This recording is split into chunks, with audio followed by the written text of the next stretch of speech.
વિસાવદરના ધારાસભ્ય ગોપાલ ઇટાલિયાએ ગૃહમંત્રી હર્ષ સંઘવીને કહ્યું છે કે દરેક ધારાસભ્યને બોલાવવામાં આવે ગાંધીનગર અને ત્યાં ચર્ચા કરવામાં આવે દારૂ અને ડ્રગ્સના મુદ્દાની, કેમ કે ગુજરાતમાં જે પ્રકારે આ મામલો ગરમાયો છે, રાજકારણ પણ ગરમાયું છે અને ગોપાલ ઇટાલિયાની માંગણીથી સરકારની મુસીબત વધે તો પણ નવાઈ નહીં।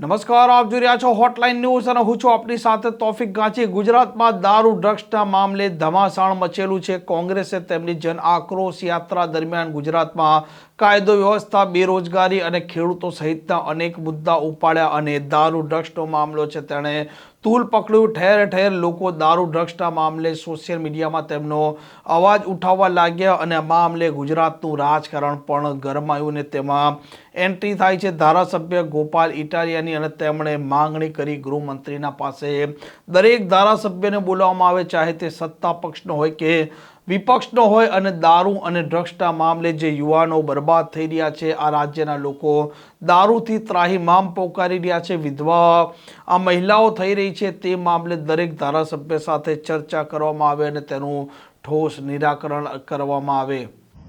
પટ્ટાવાળી થઈ ગઈ, ગૃહમંત્રીનું નામ આવી ગયું, રાજકીય ટીકા ટિપ્પણી, એ તો બધું ચાલતું રહેવાનું છે। અમે પણ રાજકીય ટીકા ટિપ્પણી કરી છે, ભવિષ્યમાં પણ કરતા રહીશું, કેમ કે દરેક મુદ્દા ઉપર રાજકીય પક્ષના નેતાઓ શું વલણ ધરાવે છે એ વાતનો જનતાને ખ્યાલ ત્યારે જ આવે જ્યારે એ બોલે। એટલે રાજકીય રીતે બોલવું એ નેતાની ફરજ છે અને જનતાનો અધિકાર છે કે નેતા કંઈક બોલે।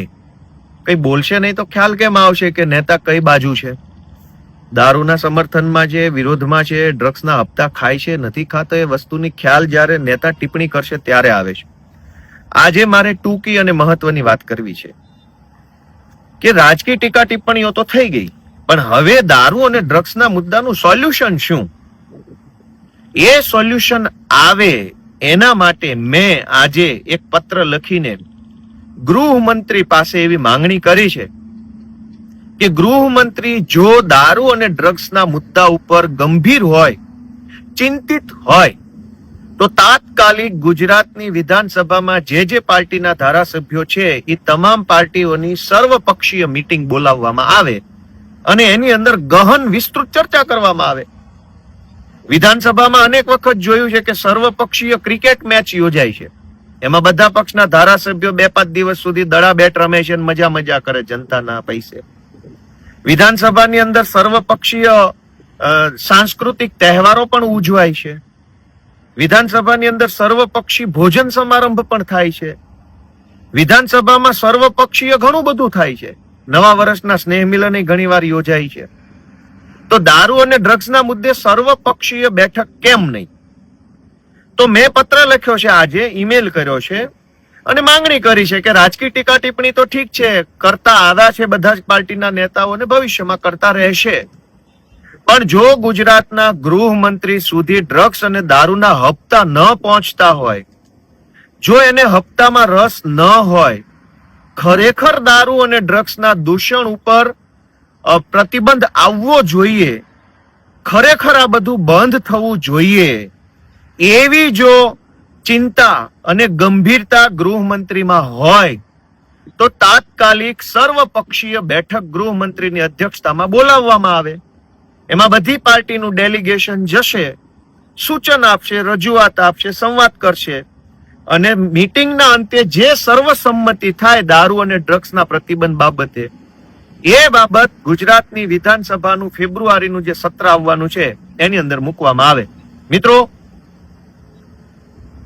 એવી બાબતની રજૂઆત અમારે કરવાની થાય છે દારૂ અને ડ્રગ્સના મુદ્દે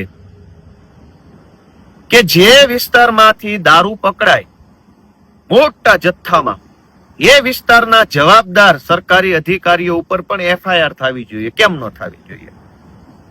થવી જોઈએ। અથવા તો એ વિસ્તારના રાજકીય માણસોની જવાબદારી પણ ફિક્સ કરવી જોઈએ। કેમ ન કરવી જોઈએ? સરપંચ, તાલુકા સભ્ય, જિલ્લા સભ્ય, નગરપાલિકાના કોર્પોરેટર, મહાનગરના કોર્પોરેટર, ધારાસભ્ય અને સાંસદ સભ્ય, આટલા લોકોની જવાબદારી પણ કાયદામાં ફિક્સ કરવી જોઈએ। જે વિસ્તારમાંથી દારૂ ભરપૂર માત્રામાં પકડાય એ વિસ્તારના રાજકીય વ્યક્તિઓ, એ વિસ્તારના સરકારી નોકરિયાતો બધાની જવાબદારી ફિક્સ થાય એવો કંઈક કાયદો બનાવવો જોઈએ, અથવા તો જનતાના હાથમાં કેટલીક સત્તા આપવી જોઈએ. કાયદામાં સુધારો કરી અને જનતા રેડનું પ્રોવિઝન કરવું જોઈએ કે 10 લોકો મળીને જો જનતા રેડ કરવા માંગતા હોય તો તાત્કાલિક 10 લોકો ઓનલાઈન રજીસ્ટ્રેશન કરાવી શકે કે અમે આ ચંદુભાઈ, રમેશભાઈ, મગનભાઈ, છગનભાઈ નામના 10 લોકો જનતા રેડ કરવા ઈચ્છીએ છીએ. ખાલી નામ સરનામાની વિગતથી રજીસ્ટ્રેશન કરાવવાનું. પછી ગુજરાતના કયા અડ્ડા ઉપર ક્યાં રેડ પાડે છે એ જણાવવાનું નહીં, પણ એને ઓટોમેટિક રજીસ્ટ્રેશન કરાવવા માત્રથી એ 10 લોકોને જનતા રેડ કરવાનું લાયસન્સ મળ્યું છે એવું સરકાર માની લેશે. પછી એ 10 લોકો ક્યાંય પણ રેડ પાડી શકશે. આવું એક પોર્ટલ બનાવવું જોઈએ જનતા રેડનું, જેથી કરીને, કેમ કે અત્યારે એવું છે કે જનતા રેડ કરવા જાય જિગ્નેશ મેવાણી જેવા ધારાસભ્ય કક્ષાના વ્યક્તિની સામે બુટલેગરનો પરિવાર, પોલીસ અને સંઘવી બધા પોતે હામાં પડ્યા, તો આમ જનતાનો તો બચારાઓના ફીણ નીકળી જાય. તો સરકાર એટલે કે ગૃહમંત્રી અને ભાજપની સરકાર ખરેખર ગંભીર હોય તો દારૂ ઉપર નિયંત્રણ કેમ લાવી શકાય, ડ્રગ્સ કેમ પ્રતિબંધિત કરી શકાય, એની ચર્ચા કરવા માટે સર્વપક્ષીય બેઠક વિધાનસભામાં બોલાવવી જોઈએ. મીટિંગ, મેરેથોન મીટિંગ, સવારના 10 થી સાંજના 5 સુધી સળંગ ચર્ચા કરો, મંથન કરો કે દારૂ અને ડ્રગ્સના કાયદામાં શું શું સુધારો કરવા જેવું છે, અથવા વધારો કે ઘટાડો શું કરવા જેવો છે.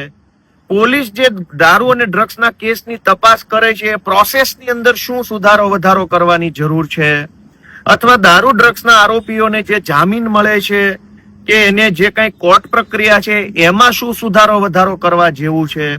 આ બધા જ વિષયો ઉપર સર્વપક્ષીય બેઠક કેમ ન થવી જોઈએ. તો મેં ગુજરાતની સરકારના ગૃહમંત્રીને વિનંતી કરી છે કે જો તમે ખરેખર ગંભીર જ હોવ, તમને ખરેખર ગુજરાતમાંથી દારૂ ડ્રગ્સ નાબૂદ કરવું છે, તો જેમ સર્વપક્ષીય ક્રિકેટ મેચનું આયોજન વિધાનસભામાં થાય છે એમ સર્વપક્ષીય દારૂ ડ્રગ્સ નિયંત્રણ મીટિંગ બોલાવવામાં આવે. આ મેં રજૂઆત કરી છે. હું ગુજરાતની જનતાને, ભાજપના બધા કાર્યકર્તાને વિનંતી કરું છું કે ભાઈ સાહેબ, બાપા ભાજપના કાર્યકર્તા તો હશો, પણ ગુજરાતની જનતા દારૂ ને ડ્રગ્સના દૂષણમાં તમારી નજર સામે હોમાઈ રહી છે એ તો તમને દેખાતું તો હશે જ ને. તમે તમારી સરકારને વિનંતી કરો, તમારી સરકારનું, તમારા નેતાનું ધ્યાન દોરો કે બોલાવે સર્વપક્ષીય મીટિંગ અને એમાં બધા ભેગા મળીને ચર્ચા કરશું. જેમ બધા ભેગા મળીને દડો બેટ રમે છે. વિધાનસભામાં આજથી 1.5 વર્ષ પહેલા સર્વપક્ષીય હોળીનું આયોજન થયું હતું, રંગોત્સવ એટલે કે ધૂળેટી મહોત્સવ, ને એમાં બધા જ મંત્રીઓ એકાબીજાને ગુલાલ લગાવતા હતા રાજી ખુશીથી. માસિયાઈ ભાઈ હોય એટલા આદર ભાવથી બધા પક્ષના નેતાઓ મળીને મજા કરતા હતા. તો વિધાનસભામાં સર્વપક્ષી ધૂળેટી યોજાય છે, સર્વપક્ષી ક્રિકેટ થાય છે, સર્વપક્ષી ભોજન સમારંભ, સર્વપક્ષી સ્નેહ મિલન. તો દારૂ અને ડ્રગ્સના મુદ્દે સર્વપક્ષી મીટિંગ, મેરેથોન મીટિંગ, ખાલી ચા કોફી નાસ્તો બિસ્કિટ ખાઈને જતારો ફોટા પડાવીને એવી નહીં. Marathon meeting with live camera, કઈ પાર્ટીના નેતા શું બોલ્યો અને કઈ પાર્ટીના નેતાએ કઈ રજૂઆત કરી આખા ગુજરાતને જાણવા મળે એવી મીટિંગનું આયોજન હર્ષ સંઘવીની નેતૃત્વમાં, ગૃહમંત્રીના નેતૃત્વમાં કરવામાં આવે એવી મારી માંગણી છે. ગુજરાતમાં ટીકા ટિપ્પણીઓ ઘણી થઈ ગઈ છે. અનેક ગરીબ માણસો, લાચાર માણસો મોતના ખપ્પરમાં હોમાઈ ચૂક્યા છે.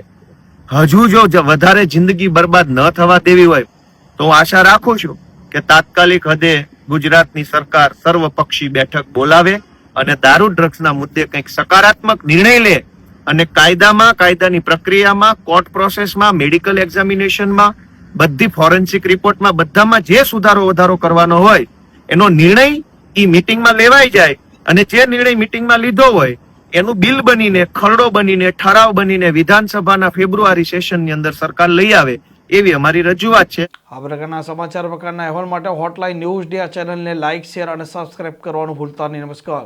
આવા પ્રકારના વિડીયો તમને જોવા ગમતા હોય તો હોટલાઇન ન્યૂઝ ચેનલને લાઇક, શેર અને સબસ્ક્રાઇબ કરો.